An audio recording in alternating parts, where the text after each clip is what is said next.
Ramazan ayı boyunca değişen beslenme düzeni bayram ve sonrasında eski düzene dönmeyi zorlaştırabilir. Oruç süresince azalan öğün sayısı ve yavaşlayan metabolizma ile birlikte vücudu ani yüklemelerden korumak ve sağlıklı bir düzene geçmek önemlidir. Bayramda birdenbire ve aşırı yeme isteği, halkımızın misafirperverliği, özellikle yememiz için çok fazla ısrarda bulunmasıyla birlikte yanlış yeme alışkanlıkları edinebiliriz. Bundan dolayı kişide hazımsızlık, şişkinlik, gaz problemleri, mide problemleri, bağırsak problemleri, şeker ve tansiyon yükselmeleri meydana gelebilir. Bu yüzden bayramda dengeli beslenme çok önemlidir. Peki dengeli beslenmek için dikkat etmemiz gereken hususlar nelerdir? Birden fazla ve büyük porsiyonlar yerine azar azar ve sık beslenmeye dikkat etmemiz lazım. Bu adaptasyon sürecimizi kolaylaştırır. İkincisi, güne hafif bir kahvaltıyla başlayın. Örnek olarak yumurta, peynir, zeytin, yeşillik, tam buğday ekmeği verilebilir. Özellikle ana öğünlerinizi dengeli bir şekilde yapmaya çalışın. İşte proteinler, et kaynakları, kuru baklagiller, sağlıklı karbonhidratlar, lif açısından zengin olan sebze, meyve, tam tahıllar, sağlıklı yağlardan oluşan bir beslenme düzeni oluşturmamız gerekir. Özellikle akşam yemeklerinde sindirimi kolaylaştırmak için sebze yemekleri tercih edebilirsiniz veya zeytinyağlı yemekler tercih edebilirsiniz. Üçüncü olarak da sıvı tüketimine çok dikkat edelim. Günde 2-2,5 litre su tüketimimize özen gösterelim. Besinleri iyice çiğneyerek ve yavaş yavaş yiyerek tüketelim. Sindirimi kolaylaştırmak için ve mideyi yormamak için yemekleri yavaş yiyin ve iyice çiğneyin. Şeker ve yağ tüketimine çok dikkat edin. Özellikle şerbetli tatlı tüketimi yerine ev yapımı sütlü tatlıları tercih edebilirsiniz. Misafirliğe gittiğiniz zaman aç karnına gitmemeye dikkat edin. Tok karnına gittiğiniz zaman çok fazla yemenin önüne geçmiş olursunuz.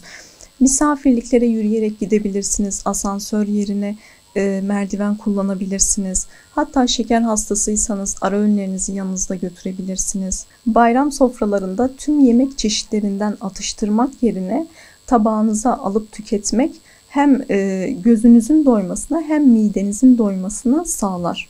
Bayram sonrası arınma sürecine girebilirsiniz. Özellikle çok fazla miktarda şeker ve yağ tükettiğiniz için bayram sonrasında sebze ağırlıklı, sebze çorbası, sebze yemekleri tüketmeniz sizin için daha iyi olacaktır.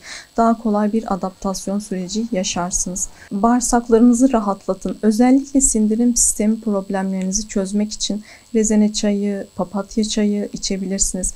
Hatta bağırsak dostu olan probiyotiklerden faydalanabilirsiniz. Kefir, yoğurt, turşu suyu, sirke suyu gibi besinleri tüketebiliriz.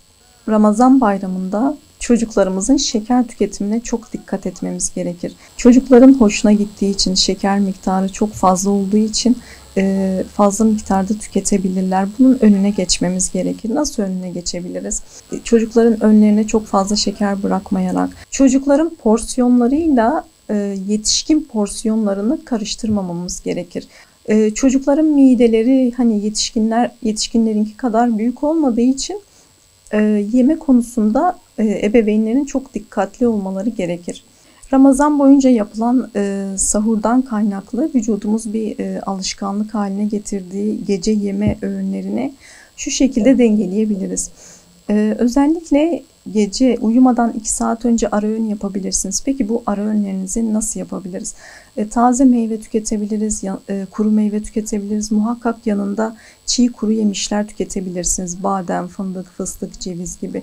Veya evde sütlü tatlı tüketebilirsiniz. Meyveli tatlı tüketebilirsiniz. Özellikle gece geç saatlerinde şerbetli tatlı tüketmemeye dikkat edin. Çünkü şerbetli tatlıların içerisinde çok fazla miktarda şeker, çok fazla miktarda beyaz un ve yağ bulunduğundan dolayı kişide kan şekeri dalgalanmalarına yol açabilir. Özellikle ara öğün sürecinde bir çay bardağı leblebi tüketebilirsiniz. 2-3 tane galeta tüketebilirsiniz. Veya yoğurdun içerisine yeşillik koyup tüketebilirsiniz.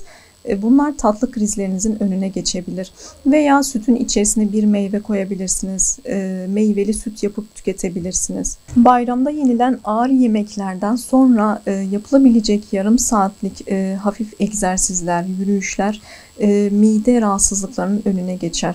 Sindirim problemi yaşamamanıza sebep olabilir. O yüzden bayramda ağır yemeklerden sonra yapılabilecek yarım saatlik yürüyüşler mideniz için, sağlık durumunuz için önem arz etmektedir. Midemizi çok fazla yormadığımız, bedenimize sahip çıktığımız, bedenimize özen gösterdiğimiz, yediğimize, içtiğimize dikkat ettiğimiz, tatlı porsiyonlarımıza dikkat ettiğimiz güzel bir bayram geçirmenizi diliyorum.